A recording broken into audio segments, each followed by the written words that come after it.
Understand the convoy. Discover its significance. There are three groups of people surrounding the convoy. The first group is composed of people who lie about the convoy and what it means. These people are ruthless. These people, mostly made up of politicians and media lackeys, are determined to give the truckers' protest a negative image. This group is dedicated to turning public opinion against it. We see this has failed by how the imagery of truckers as freedom fighters has swept over the world. There are people who attribute to the truckers the usual conventional kinds of goals, such as stopping vaccination mandates and the mandates at the border. But the response of so many to the convoy suggests to me there is more going on than resistance to oppressive medical dictates. A third group, academically or viscerally, understand that this is a war. At the center of this war is Trudeau and his ilk. He faces useful people. He is threatened by people with real value. In a spiritual sense, the conflict is between artificial value and real value. This will appear to be an unusual way of interpreting what is happening, but dig deep enough and you will see this is what the war is about, and it is why governments have so overreacted. They know what the issue is, they know their legitimacy is being questioned. Governments are both frightened and offended. Governments are outraged that the people would dare to question the legitimacy of the state in terms of its supreme authority to give and get value. We may not have understood too well what was going on with the mask mandates and other policies, but we ought to be able to see that the state is doing everything in its power to marginalize, demonize and dehumanize the truckers.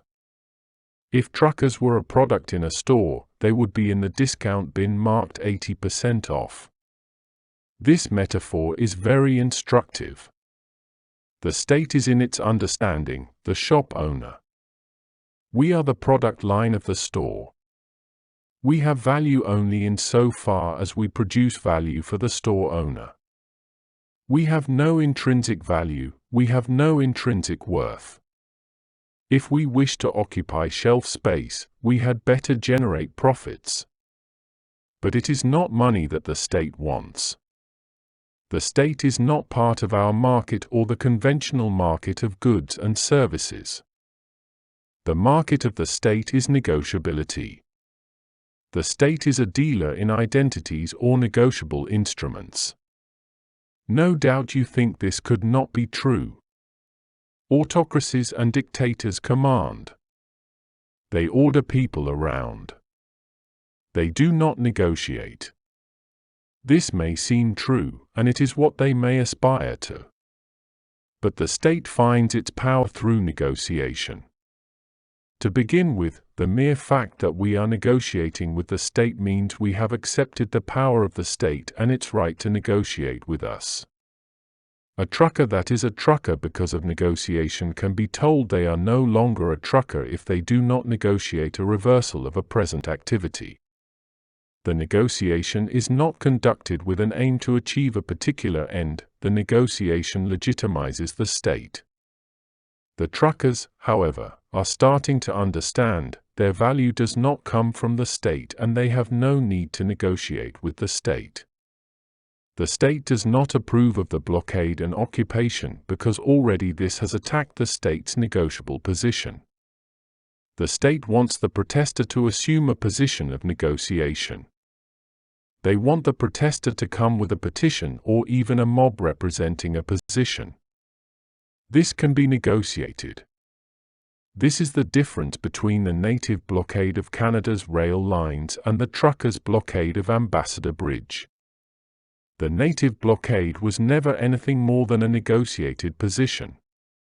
Everyone knew the railroad could have been opened at any time and the trains could have pushed through the barriers erected by the natives. They were never much more than a string tied to a buffalo. So the state could negotiate and did. The country did suffer great economic loss, but it was a loss endured as a martyr, not tore from one as if the state had been placed in the role of a defeated foe. But this is precisely the problem with the convoy.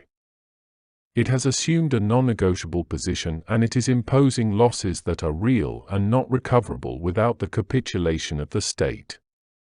The truckers are effectively telling Trudeau he has no majesty, he has no negotiable position. The state can surrender unconditionally or be overthrown. During the time that the state chooses which option to take, the nation suffers huge economic losses, and the people, regardless of how they may turn against the truckers initially, will soon realize the easier and quicker option is to have the Liberal Party depose Trudeau and remove the mandates.